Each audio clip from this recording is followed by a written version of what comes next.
የምናየው የእግዚአብሔር ሐሳብ የሰው ሁለመና የሚል ነው። ሰው ሁለመናው ምንድነው? የሰው ሁለመና ስንል ሰው የቆመበት ነገር ማለት ነው።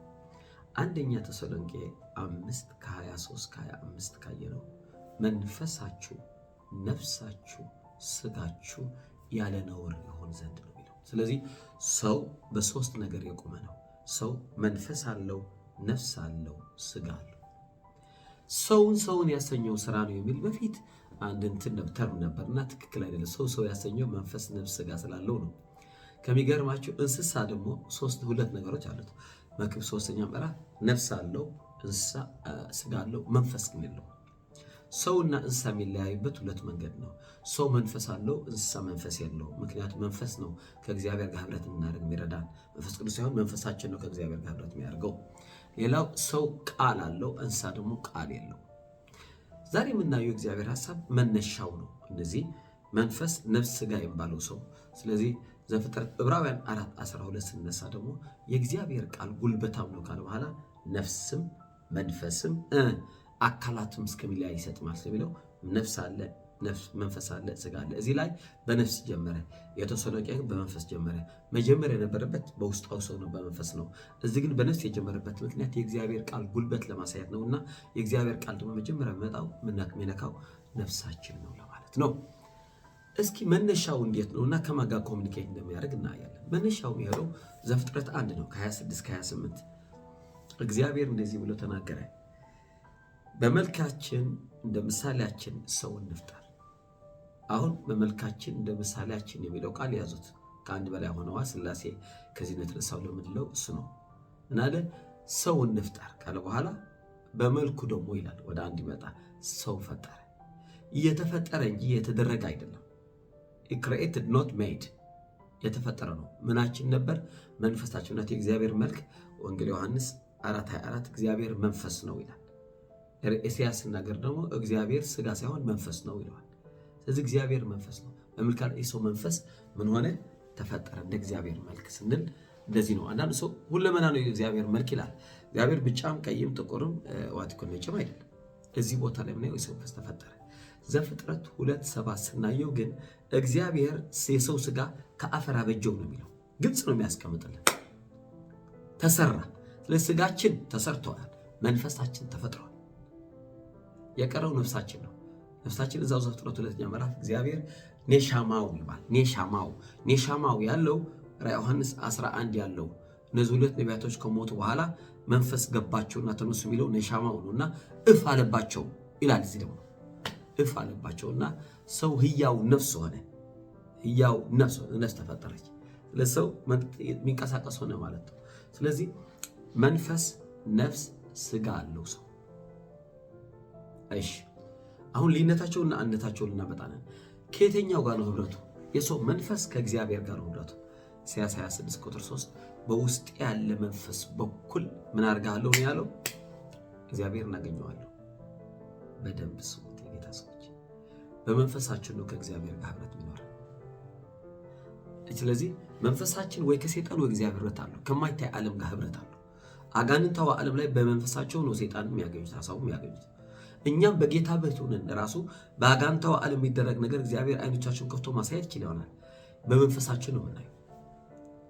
አንድ ሁለተኛ ነፍስ ደግሞ ከማጋኑ ህብረት ሐሳብ ነውና ከሐሳባዊ ዓለም ከምክንያታዊ ዓለም ሪዝናብል ነገር ወይ ከሪዝኑ ዓለም ጋር ትገናኛለህ። ምን በላለሁ፣ ምን ጠጣለሁ፣ የት ሄዳለሁ፣ ምን አደርጋለሁ፣ ከማጋገረኛለሁ በሙሉ የሐሳብ የሚባል በነፍሳችን ነው የምናስበው። ሐሳብ ነፍሴ ለምን ታስጨንቀኛላችሁ ነው ያለው መዝሙር 43 ሐሳባዊ ዓለም። ስጋችን ደግሞ የሚገኘው ከአካላዊው ዓለም ነው። ንክኪ ካለበት ነገር ነው። ከሰውም ከእንስሳም ከንብረትም ከማንኛውም የምንፈልገው ንክኪ ካለበት ነገር ማለት ነው። ስጋችን ግንኙነት አለው። ይህ በጣም የተለያየ ዓለም እያገኙ ናቸው። መንፈሳችን መንፈሳዊ ዓለም ነው። ነፍሳችን ሐሳባዊ ዓለም ነው። ስጋችን አካላዊ ዓለም ጋር ነው የሚገናኘው። አሁን ይሄን ካረግን በኋላ አሁን መያዝ ያለብን እውነቶች ግን እንዴት ነው ኮኦፕሬት ሲያደርጉ፣ እንዴት ነው ኮኦፕሬት የሚያደርጉ? መንፈሳችን ላይ የእግዚአብሔር ሐሳብ አለ። ገላትያ 5:22 የመንፈስ ቅዱስ ወይ የመንፈሳችን ፍሬ አለ፣ የእግዚአብሔር ባህሪ። ሌላው የእግዚአብሔር ቅባት አለ፣ አንደኛ ዮሐንስ 2:20። ሌላ የእግዚአብሔር ኃይል አለ 2ኛ ቆሮንቶስ 4:7 የእግዚአብሔር ጥበብ አለች ኤፌሶን 1:8 የእግዚአብሔር ፍቅር አለ ሮሜ 5:5 የእግዚአብሔር በረከት አለ ኤፌሶን 1:3 ብዙ እንደዚህ ካልን ማለት ነው መንፈሳችን ላይ ተቀምጧል። ነፍሳችን ሐሳባዊ ዓለም ነው ያለ፣ ስጋችን አካላዊ ዓለም ነው ያለ። አሁን የሚደረገው ነገር መጽሐፍ ሲናገር መንፈሳችን ላይ የሚታደስ ነገር የለም። ሮሜ 12:1-2 ግን በነፍሳችሁ ታደሱ የሚለው በመንፈሳችን ያለ ጉልበትና ኃይል እግዚአብሔር ባህሪ እንዲገለጥ የሚከለክለው ነው የሚያስፈቅድለት ጌት ሮም የትኛው ነው? ጌት ወይ ዋትኮል ነፍስ ነች። ነፍስ ካልፈቀደች ስጋ ሪሜርክ ነው፣ በሄድክበት ይሄዳል። ዛሬ ምን በላችሁ በጠይቃችሁ ለስጋችሁ ነፍሳችሁ ያቀበላችሁ ነው። ምን ጠጣችሁ? ነፍሳችሁ ያቀበላችሁ። የት ዋላችሁ? በስጋችሁ ነፍሳችሁ ያቀበላችሁ። ነፍሳችሁ ነው ድራይቨር የሚያዘውር አለ ስጋችሁ ማለት። ነፍስ መስተካከል አለባት። ለዚህ ነው ያዕቆብ 1:20-3 በተተከለው እግዚአብሔር ቃል ነፍሳችሁን አቁሙ የሚለው። መዝሙር 19:7 የእግዚአብሔር ቃል ሲደጋግምና ሲነገር ነፍስ ይመልሳታል። ነፍስ ትሄዳለች። ያስጨንቀኛል፣ ወዴት ነው የምትወስድኝ አለ እኮ አንድ ጊዜ።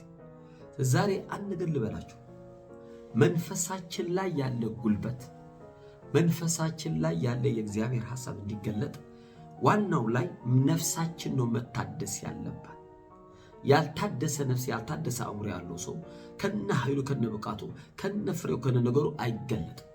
ስራ ላይ የት ጋር ነው የሚደረገው? አሁን ነፍሳችን ላይ። እንዴት ነው የምትስተካከለው ነፍሳችን ካልን ተደጋጋሚ የእግዚአብሔር ቃል ስትሰማ፣ ተደጋጋሚ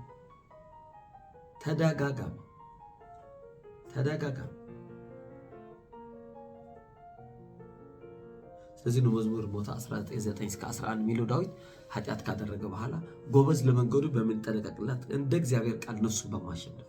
ስለዚህ ተደጋጋሚ የእግዚአብሔር ቃል በተለይ ክርስቶሎጂ፣ በተለይ ደግሞ የጸጋ ነገር በደንብ ከሰማችሁት መጀመሪያ የሚሆነው ነገር አስተሳሰባችሁ፣ አመለካከታችሁ ወይ ደግሞ ሲኔኒያ የሚለው ወይ አንደርስታንዲንግ ስለ አንድ ነገር ያላችሁ መረዳት፣ ስለ ህይወት፣ ስለ ሰይጣን፣ ስለ እግዚአብሔር፣ ስለ ዓለም መረዳታችሁ እየተለወጠ በመጣ ቁጥር ነፍሳችሁ ያላችሁት ሁሉ ነው የምትሰማው። ስጋችሁ ያላችሁ ተባርካል ስትለው አዎ ተፈውሳል ስትለው ስጋ ዝም ብሎ ፊድባክ የሚሰጥ።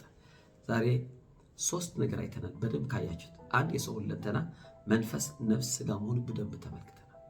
2 የመንፈስ የነፍስ ስጋ ድርሻቸው ምንድነው ተነጋግረናል።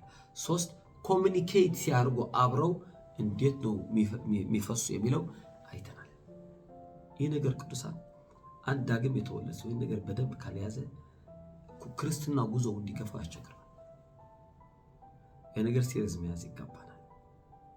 እናንተ በጣም የተባረካችሁ ናችሁ። በዚህ ትምህርት በጣም እኛ ተባርከናል ካላችሁ፣ በተለይ ደግሞ በሚመጣው መልእክት አስተሳሰቤን እየተለወጠ ነው ካላችሁ ፕሊዝ ሳብስክራይብ፣ ሼር አድርጉ። ቀይ ምልክት ያላችሁ በአማርኛ በኖቲፊኬሽን ይመጣላችሁ ደግሞ ኖቲፊኬሽኑ ምቱት። እንደገና ደግሞ ሼር ላይክ አድርጉት። በትዊተር አለን፣ በዋትኮልዲስ ቫይበር አለን፣ ቲክቶክ አለን፣ ቫይበርም አለን። ከሁሉ በላይ ደግሞ የምንጠቀመው ቲክታክ ነው። አድረሱን በደንብ ተከታተሉት እና 20 መጽሐፍ አለ መግዛት የምትፈልጉ በአማዞን.com ገብታችሁ 3ቱ በተለይ በእንግሊዝኛ ናቸው። ዋት ዊል ማይ ፊቸር የኔ ነገር ምንድነው? ስፒሪቹዋል ዋርፌር መንፈሳዊ ውጊያ፣ the great place of ሬንታንግስ እዛ ታገኙታላችሁ። አማዞን.com ሻሎም